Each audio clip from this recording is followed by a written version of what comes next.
మనతో పాటు బీఆర్ఎస్ మహిళా సీనియర్ నాయకురాలు సుమిత్ర ఆనంద్ గారు ఉన్నారు. ఆమెను అడిగి తెలుసుకునే ప్రయత్నం చేద్దాం. మేడం నమస్తే. నమస్తే అండి. మేడం చెప్పండి మేడం, రాష్ట్ర ముఖ్యమంత్రి ఇక్కడ హిట్లర్ను ఆదర్శంగా తీసుకొని రాష్ట్రాన్ని ముందుకు కొనసాగిస్తున్న 2.5 సంవత్సరాల పరిపాలనలో ఆయన ఆదర్శాలే నా మార్గదర్శనం అంటున్నాడు. దీన్ని ఎట్లా చూస్తారు మీరు? దుర్మార్గం.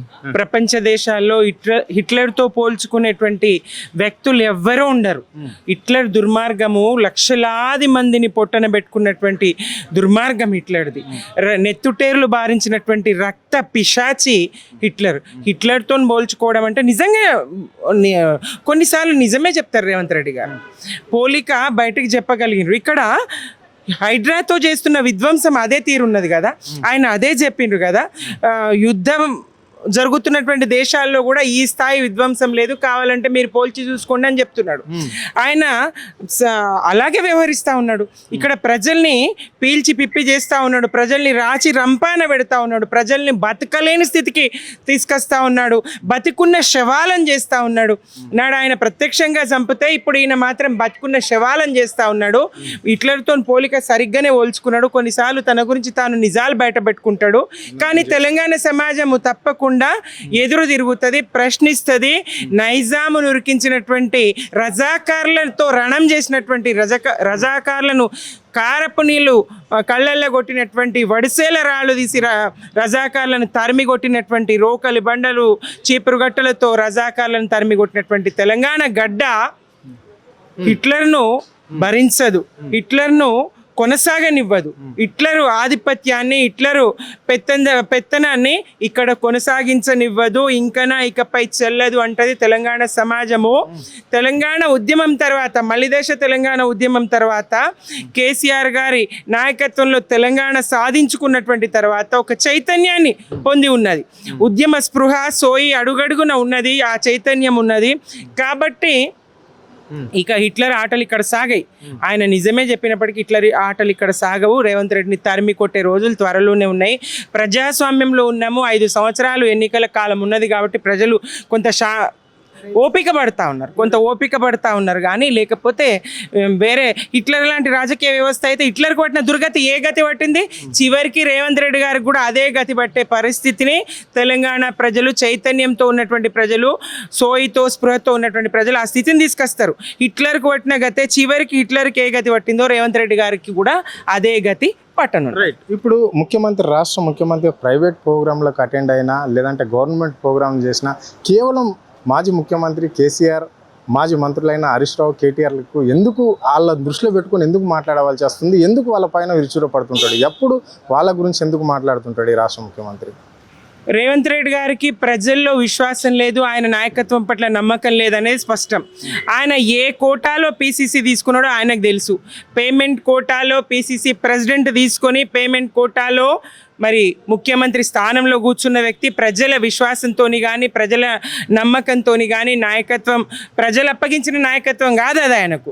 కాబట్టి తన పట్ల ప్రజలకి ఒక మంచి ఇది లేదు, ప్రజల్లో వ్యతిరేకత ఉన్నది, సానుకూలత లేదు, వ్యతిరేకత ఉన్నది. ఈ క్రమంలో మరి ఈ 2.5 సంవత్సరాల తమ పాలన వైఫల్యాలు ఒకవైపు కొట్టొచ్చి కనబడతా ఉన్నాయి.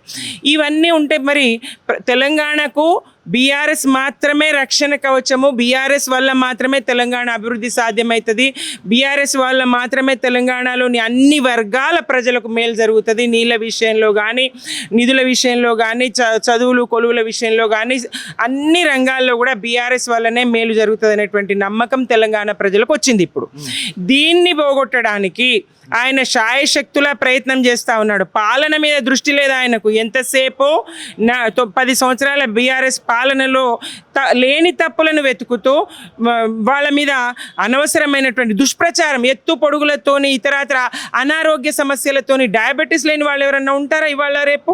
దాదాపుగా 45 సంవత్సరాలు వచ్చిన వాళ్ళందరికీ డయాబెటీస్ ఉంటున్నది. దానికి సంబంధించి అవమానిస్తూ ఇవాళ ఆయనకు మాట్లాడడానికి ఇష్యూ బేస్డ్గా మాట్లాడదామంటే విషయం ఏం లేదు అక్కడ. కాబట్టి ఆయన ఈ రకంగా వ్యక్తిగతమైనటువంటి దాడులు చేస్తూ, వ్యక్తిత్వ హననాలకు పాల్పడుతూ కేసీఆర్ గారిని కానీ, కేటీఆర్ గారు కానీ, అలాగే హరీష్ రావు గారిని కానీ అట్లా విమర్శించడమే తప్ప వాళ్ళ పనితీరు నువ్వు చూపించు. ఎంత అద్భుతమైన పనితీరు, కేసీఆర్ గారి ముఖ్యమంత్రిగా కేసీఆర్ గారు పనిచేసినటువంటి ఈ దశాబ్ద కాలపు పాలనా ఫలాలు ప్రజలకు ఎట్లా అందినాయి, తెలంగాణ ఏ స్థాయిలో అభివృద్ధి చెందింది, ఇవి కనబడాయి. అన్నీ కనిపించినా కావాలని ప్రజల్లో వ్యతిరేకం తీసుకురావడానికి ఆ నోరును మలినపరుచుకుంటుంది, అది మల్లమైన నోరే. ఆ నోరుతో ఇష్టం వచ్చినట్టు ఆయన వ్యాఖ్యలు చేస్తూ ఉన్నారు, దుర్భాషలాడుతూ ఉన్నారు, తిట్లు తిడుతూ ఉన్నారు. సామాన్య ప్రజలు కూడా మాట్లాడుకోలేనటువంటి భాషను ఆయన ఉపయోగిస్తూ ఉన్నారు. తెలంగాణ సమాజం తప్పకుండా బుద్ధి చెప్తుంది. ఆ రోజు ఎంతో దూరం లేదు. రైట్, చివరిగా చెప్పండి మేడం, ఇక్కడ అకాడమిక్ ఇయర్ మాత్రం స్టార్ట్ అయిపోయింది. మరి విద్యార్థులకు బుక్స్ కానీ బట్టలు కానీ అన్ని పంపిణీ జరిగినట్లన్నా రాష్ట్ర ముఖ్యమంత్రి చేతిలో ఉంది కదా విద్యాశాఖ వ్యవస్థ. ఏమన్నా రివ్యూ మీటింగ్లు ఏడా నిర్వహించారా?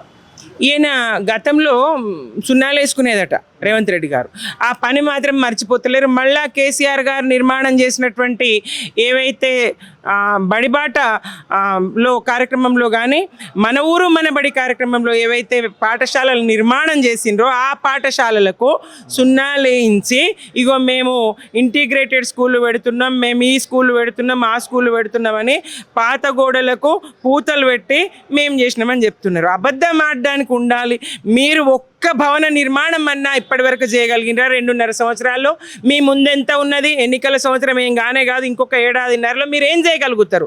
పుస్తకాలు దిక్కు లేవు, డ్రెస్సులు దిక్కు లేవు. ఇంకా వీళ్ళట ఒకటే రోజు అదేది బ్రేక్ఫాస్ట్ పథకం మొదటి రోజు నాడే దానికి చూడాలి మీడియా, ఆయన పెంపుడు మీడియా, సీమాంధ్ర పచ్చ మీడియా పతాక వార్త చేసి దాని వార్తను ప్రచురిస్తాయి. అంతకుముందే కేసీఆర్ గారే ఈ బ్రేక్ఫాస్ట్ పథకాన్ని పెట్టిండ్రు, కొనసాగించిండ్రు. పిల్లలకు నాణ్యమైన భోజనం, వారానికి 3 రోజులు గుడ్లు అందించే విధంగా నాణ్యమైన భోజనం అందించే విధంగా మరి మధ్యాహ్న భోజనం వాళ్ళకు మెనూలో దాన్ని పెంచి అన్ని రకాలుగా కేసీఆర్ గారు పాఠశాలల వ్యవస్థని బాగుపరిస్తే 1000కి పైగా గురుకులాలు ప్రారంభించి విశేషమైన కృషి విద్యా వ్యవస్థలో చేస్తే ఈయన వచ్చి 24,000 స్కూళ్ళను మూసేస్తాడు పుణ్యాత్ముడు.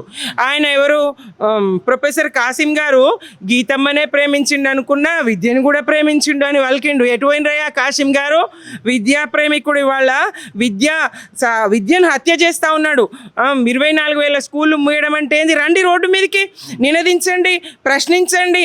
ఇది పద్ధతి కాదయ్యా ముఖ్యమంత్రి గారని చెప్పండి.